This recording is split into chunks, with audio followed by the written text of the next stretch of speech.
Faslun syurutus sholati tsamaniyatun. Nah, sekarang kita membahas tentang syarat sholat. Faslun pasal syurutus sholati, adapun syarat-syarat sholat itu tsamaniyatun, ada 8. Syarat sholat ada 8. Kalau yang namanya sholat, syarat itu harus terpenuhi sebelum melakukan perbuatan. Jadi syarat sholat, syarat tersebut harus terpenuhi sebelum sholat. Kalau rukun sholat, nah berarti yang ada di dalam sholat. Itu bedanya syarat dengan rukun. Syarat masuk pesantren kan belum masuk, tapi syarat itu harus terpenuhi. Mengisi formulir, biaya formulir, biaya ini dan itu. Nah, itu namanya syarat. Belum masuk tapi syarat itu harus terpenuhi. Tapi kalau sudah diterima di pesantren, sudah masuk di pesantren atau di lembaga-lembaga lain, namanya rukun, kewajiban yang harus ditaati. Syarat sholat itu tsamaniyatun, ada 8. Yang pertama, thaharatul hadatsaini, suci dari 2 hadas. Thaharatul hadatsaini, suci dari 2 hadas. Wat taharatu anin najasati, yang kedua suci dari najis. Fitsaubi, di baju. Wal badani, di badan. Wal makani, dan di tempat. Bajunya harus suci dari najis, badannya harus suci dari najis, kemudian tempatnya harus suci dari najis. Yang kedua. Yang ketiga, wasatrul aurati, dan menutup aurat. Wasatrul aurati, dan menutup aurat. Wa istiqbalul kiblati, dan menghadap kiblat. Wa dukhulul wakti, dan masuknya waktu. Wal ilmu, dan meyakini bifardiyatiha, kefarduannya sholat. Wal ilmu bifardiyatiha, dan meyakini kefarduannya sholat. Wa alla ya'taqida, yang ketujuh ya. Wa alla ya'taqida, dan hendaknya dia tidak meyakini fardhon, kepada fardu, min furudiha, dari fardunya salat, sunnatan, sebagai sunnah. Wa alla ya'taqida, dan hendaknya dia tidak meyakini fardhon, kepada fardu, min furudiha, dari fardunya salat, sunnatan, sebagai sunnah. Kemudian wa ijtinabul mubtilati, dan menjauhi perkara-perkara yang membatalkan. Yang kedelapan, ijtinabul mubtilati, dan menjauhi perkara-perkara yang membatalkan. Al ahdatsu, apa artinya itu?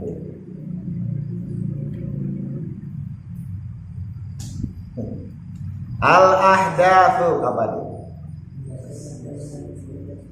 Al-ahdatsu, adapun hadas itu isnani, ada 2. Al-ahdatsu, adapun hadas itu isnani, ada 2. Asgharu, yang pertama hadas kecil. Wa akbaru, dan yang kedua hadas besar. Apa bedanya? Fal asgharu, adapun hadas kecil itu Ma'aujabal wudu'a, sesuatu yang mewajibkannya wudu. Wal akbaru, dan adapun hadas besar itu ma'aujabal gusla, sesuatu ma'aujabal apa? Gusla apa gusla? Gusla, sesuatu yang mewajibkannya mandi.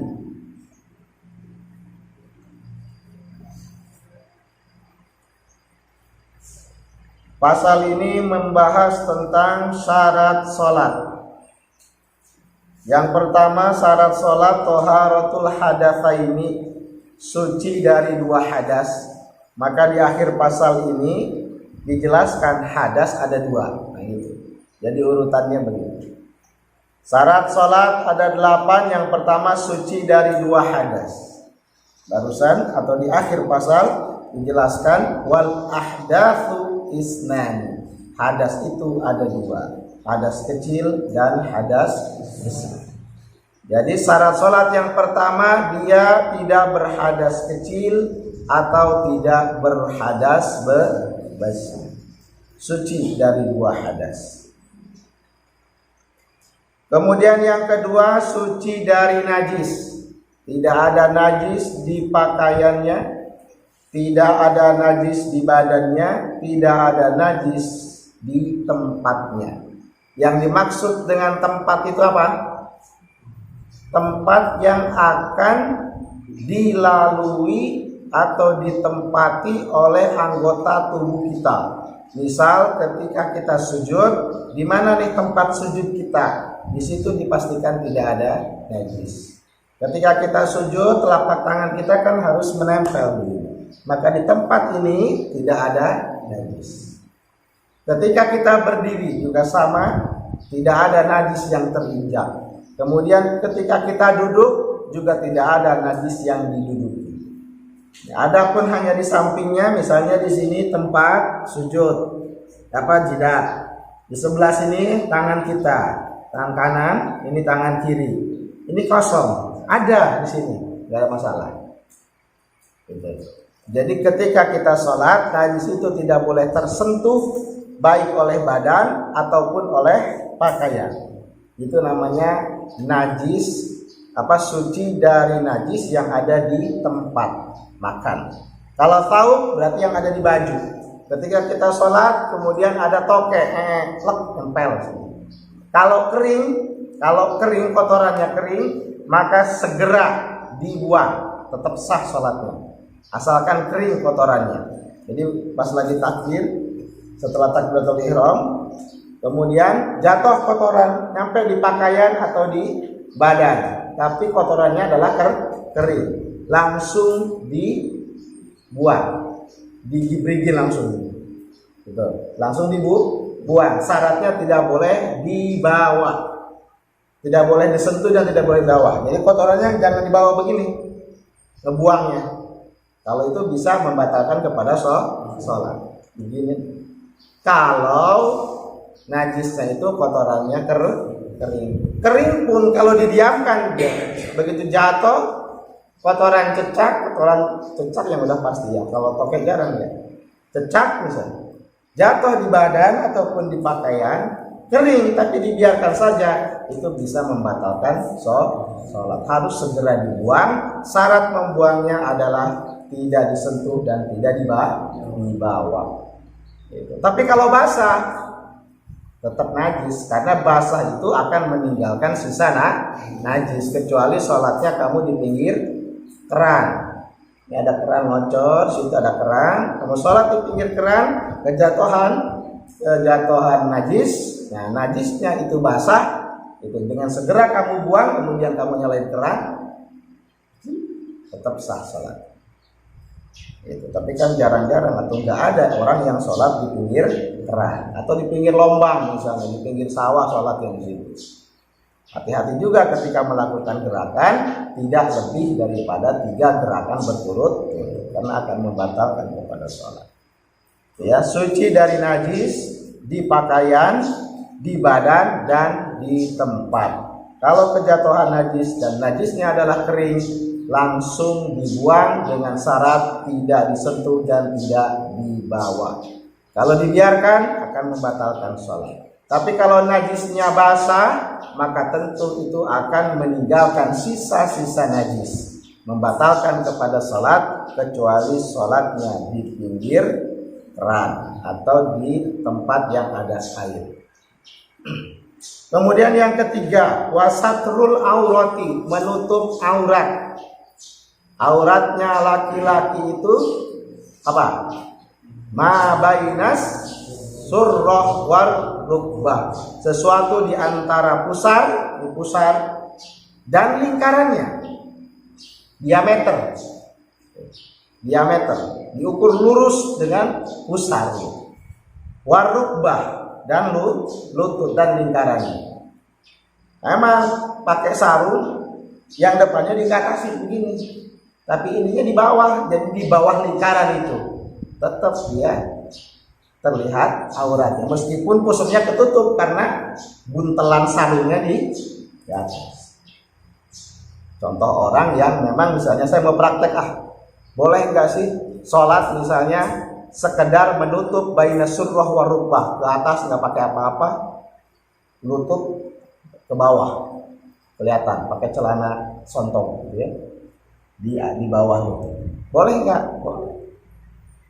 Kelek kemana-mana sholatnya tetap sah, cuma secara etika tidak etis, nganjang bagi rapi, masa mau menghadap Allah totogelan ya, cuman sekedar ketutup surah apa surah?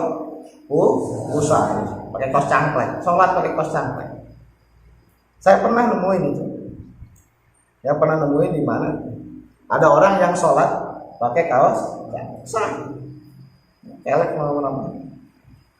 Secara fikih sah, tapi secara etika itu tidak etis. Mau menghadap pejabat aja harus rapi kok.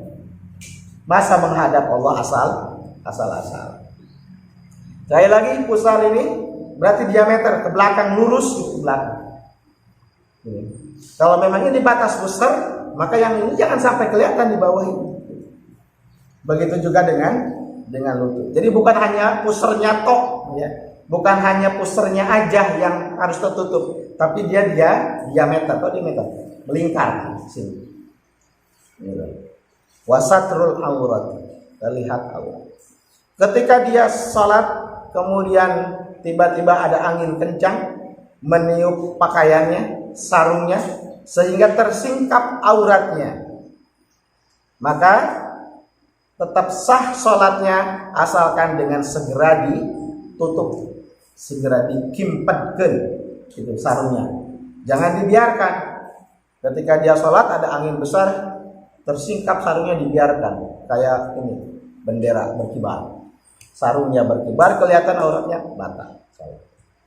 Ya, kecuali oleh tangan manusia. Kalau itu kan oleh alam, oleh angin, ditiup oleh angin, nyingkap, kelihatan auratnya, segera ditutup, sah sholatnya. Itu oleh alam. Tapi kalau oleh tangan manusia, batal. Diprosotin, disingkapin gini sama temannya, dijailin, batal sholat. Ada kayak gitu. Itu namanya minal jinnati wan nas. Jin itu minal jinnati wan nas. Ada yang berupa jin beneran, ada juga setan yang berbentuk manusia.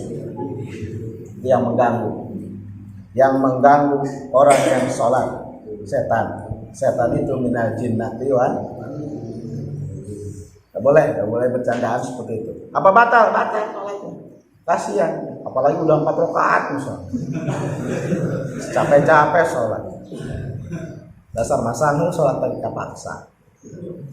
Nah, itu pas sudah 4 rakaat disingkat, batal. Kemudian aurat yang dikatakan terlihat dan itu membatalkan adalah yang terlihat dari depan, yang terlihat dari kanan kiri, yang terlihat dari depan belakang, kanan kiri, atas. Ya. Kalau dari bawah tidak masalah. Terlihat dari bawah. Aurat jangan sampai terlihat dari depan melihat ke sini, ada aurat terbuka di sini, atau dari samping, dari kanan, atau dari kiri, atau dari belakang yang melihat, atau dari atas. Dari atas. Ada orang yang lagi sholat di bawah pohon, ada orang yang di atas pohon itu melihat. Ketika terlihat auratnya, batal. Itu. Depan, belakang, kanan, kiri, atas. Yang bawah yang boleh. Yang bawah yang boleh. Sholat misalnya nggak pakai sarung tapi nggak pakai sidi, nggak pakai celana dalam.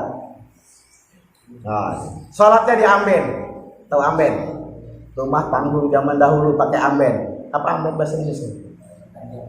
Hah? Panjang. Nah, pakai amben. Ada bambu kan, dari bambu itu kan? Itu kan ada sela-selanya, bolong-bolongnya yang terlihat. Ada si Muhyiddin di kolong. Muhyiddin ada di kolong rumah itu, di kolongnya. Di atasnya ada Wildan yang lagi sholat. Dilihat begini, kelihatan auratnya sama Muhyiddin itu. Ditunjuk-tunjuk. Si Muhyiddin ditunjuk-tunjuk. Kelihatan, ya batal sholat Wildan. Kenapa? Karena dari bawah. Paham?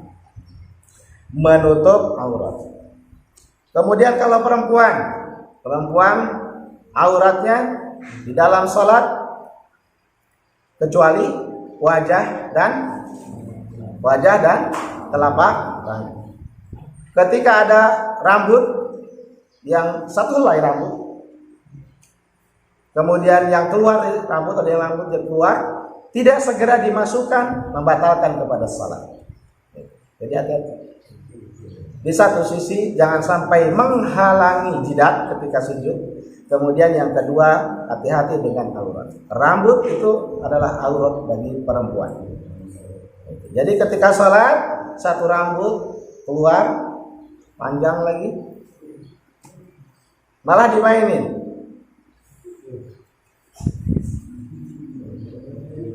Batal sholat. Bagaimana seharusnya? Langsung masukin lagi. Segera. Kalau tidak segera, batal sholat. Kemudian kaki harus tertutup, itu auratnya.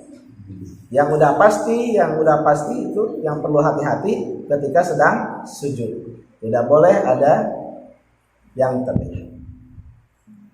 Kemudian apa boleh sholat pakai kayak gitu aja baju? Kita kan pakai mukena ya, bahasa mukena. Boleh, yang penting rapi, tertutup auratnya. Jadi jangan sampai gini, tapi ketika takbir, kelihatan. Berarti kelihatan aurat kalian. Wah, gitu ya. Kemudian pakai apa ya bawahannya itu? Pakai rok masih kelihatan kan? Jangan pakai kaos kaki. Tapi kaos kaki panjang. Kaos kaki bola juga nggak apa-apa. Panjang. Itu. Wasatrul aurati, menutup aurat. Kemudian yang berikutnya, wa istiqbalul kiblati, menghadap kiblat. Wa istiqbalul kiblati, dan menghadap kiblat. Martabat menghadap kiblat ada berapa? 1. Orang yang melihat Ka'bah. Yang kedua, orang yang melihat orang yang melihat Ka'bah. Yang ketiga,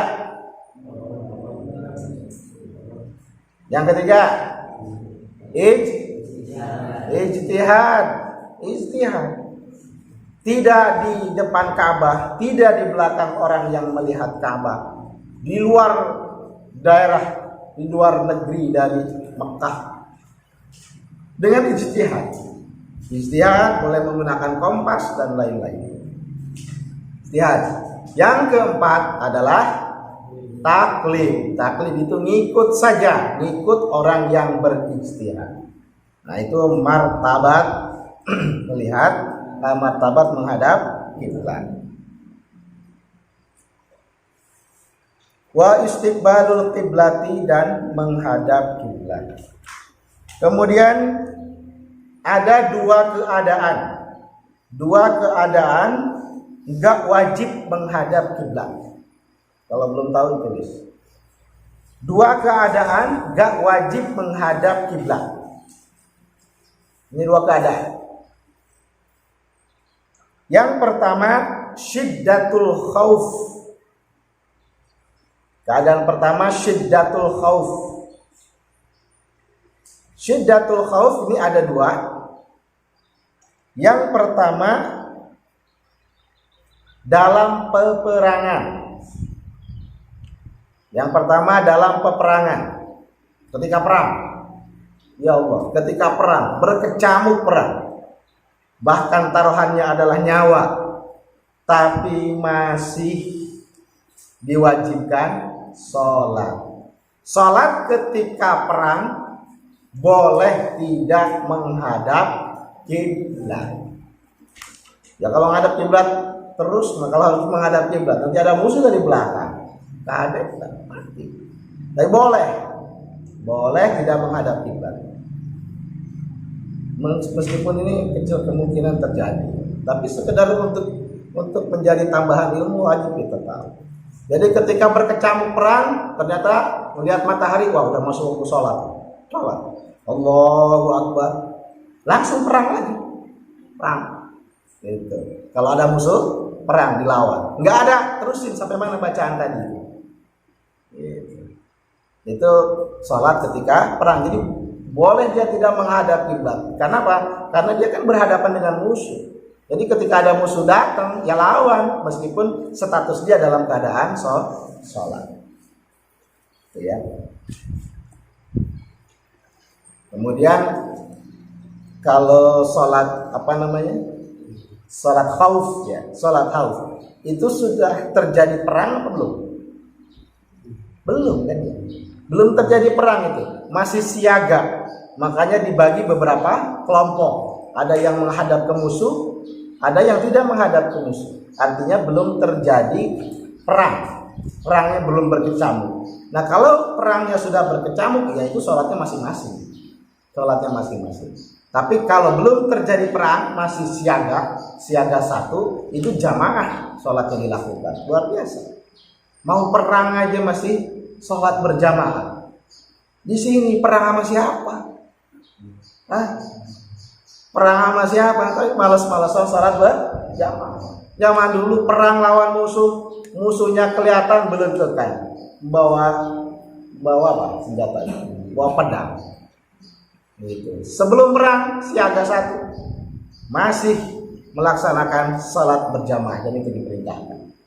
Kita sekarang tinggal perang melawan hawa nafsu, dilawan hawa nafsu.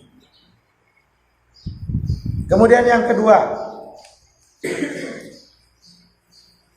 menjaga 5 berharga.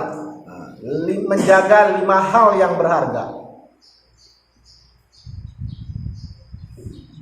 Pertama, nyawa. Berharga ini nyawa. Lagi sholat, ada pembunuh mau ngebunuh kita, larilah, jangan diam. Tapi jangan dibatalkan sholatnya. Kalau sudah aman, lanjutin sholat. Boleh. Pertama nyawa. Yang kedua harta. Sholat, bawa duit 10 kepok, taruh di depan. Biasanya taruh di depan kita ya, taruh situ. Atau HP, tapi yang jadul mantep kan itu. Oh, HP-nya bagus banget, nggak ada kantong, taruh di depan. Ditaruh di kantong, takut lecet segala macam taruh. Lagi sholat ada yang nyuri, ada yang ngambil. Nah itu dianggap harta ya, harta yang berharga. Terus gimana? Kejar itu, tapi tidak dibatalkan sholat. Jadi kan gak menghadap kiblat waktu ngejar. Kalau si pencurinya ini meninggalkan curiannya, ditinggalin karena dia ketakutan, berarti kita lanjutin sholatnya di samping harta itu. Di samping tas itu, tasnya udah keambil, ditinggalin misalnya sama dia karena dia tahu dikejar, ditinggalin tasnya. Ya udah lanjutin lagi sholatnya. Jadi jangan dibatalkan ketika mengejar maling. Mengejar maling dalam keadaan sholat boleh. Berarti dia tidak menghadap kiblat. Boleh ya. Harta, nasab, menjaga nasab, menjaga keturunan. Lagi sholat mau ada yang merkosa misalnya. Si Rehan lagi sholat, ada perempuan yang mau merkosa Rehan. Lari sampai ada di tempat aman. Nasab itu. Jangan biarkan lagi sholat ini nggak apa-apa. Ada yang mau bunuh diam aja, harta diambil diam aja. Ada yang mau mencelakakan nasab, yang mau memperkosa misalnya, diam aja, lari. Nasab, kehormatan, ada yang gangguin.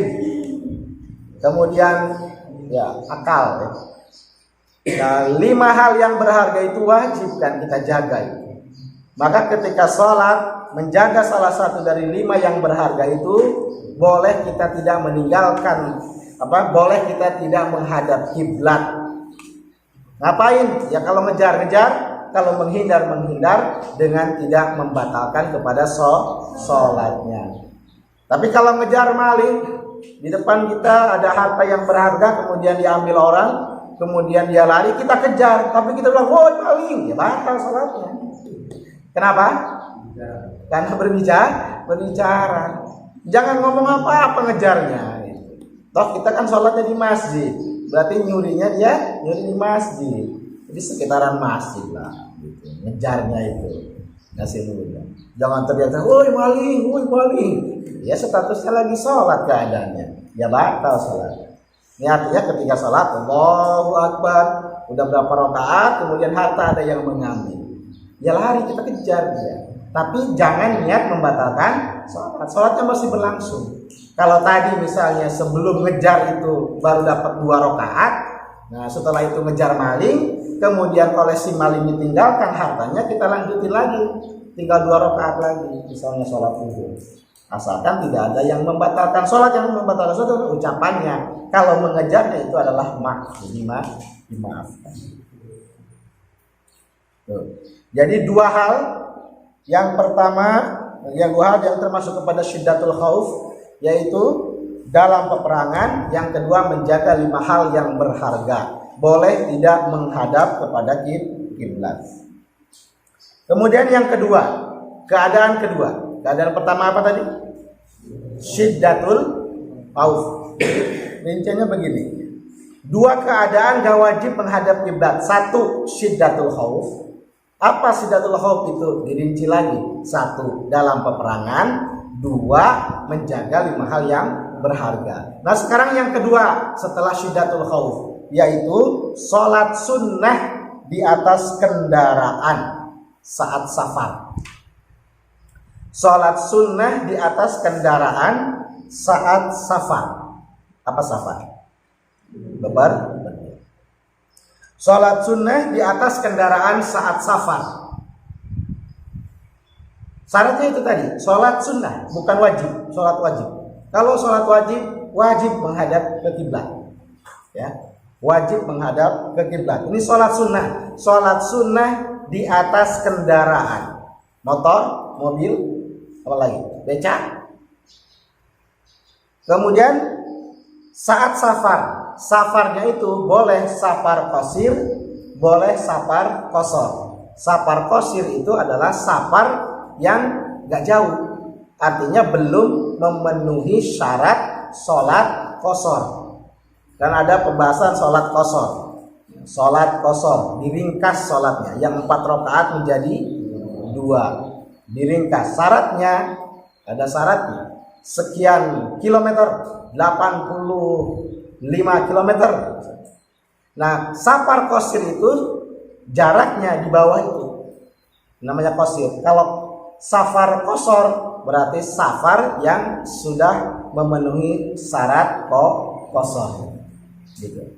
Misalnya dari sini ke Kadugedong, safar apa itu namanya? Qasir. Kalau dari sini misalnya ke Bekasi, itu safar apa? Qasir. Dari sini ke Pangkalan ojek, safar apa? itu boleh melaksanakan sholat sunnah di atas kendaraan. Bahkan di atas kendaraan tidak melulu akan menghadap ke kiblat kan? Kalau rutenya dari kita ini jalan di sana kan bukan kiblat, boleh batalkan sholat sunnah. Ya. Misalnya si Adit Yufron atau Adit Rahman mau pulang, sholat sunnah di atas motor. Allahu Akbar, seperti orang sholat duduk aja gitu. Ya, sholat mamanya udah jemput tapi belum sholat duha. Wah, keren. Mamanya udah jemput tapi belum sholat duha. Ya udah, punya wudhu, langsung naik motor, langsung sholat. Takbir Allahu Akbar, rukunya Allahu Akbar, sami Allahu liman hamidah, sujudnya lebih dalam lagi, Allahu Akbar, Allahu Akbar. Selesai. Boleh di atas kendaraan. Dari sini ke Kadupanan dapat berapa rakaat. Gitu ya. Kalau atau di atas kendaraan, di atas mobil dalam perjalanan misalnya. Karena buru-buru sekedar sholat wajib saja di masjid, sholat ba'diyahnya nggak keburu di masjid, langsung berangkat lagi. Nah, sholatlah di dalam masjid ya, di dalam mobil itu. Sholat sunnah ba'diyahnya. Boleh tidak menghadap kiblat kemanapun, asal sholatnya sholat sun. Bahkan ada ulama, tapi ini pendapatnya lemah. Meskipun mobilnya nggak bergerak pun boleh, asalkan di atas mobil. Nah, itu. Mobil kan safar. Atau di atas motor, meskipun motornya belum bergerak gitu. Di standar 2 begitu. Jangan begitu di situ. Tapi ini pendapat yang lemah. Pendapat yang kuat harus jalan. Harus mulai jalan. Sholat sunnah. Luar biasa. Ini ilmu ini. Ini praktekkan. Ya, baik safar qashir ataupun safar qashir. Kalau safar qashir sih wajar ya. Ini safar qashir kan menarik. Ya. Dari sini ke Gorobok si Aldi misalnya.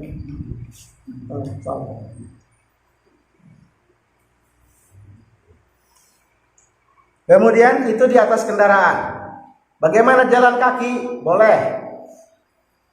Ya, safar, jalan kaki, ngatruk. Silakan ditulis.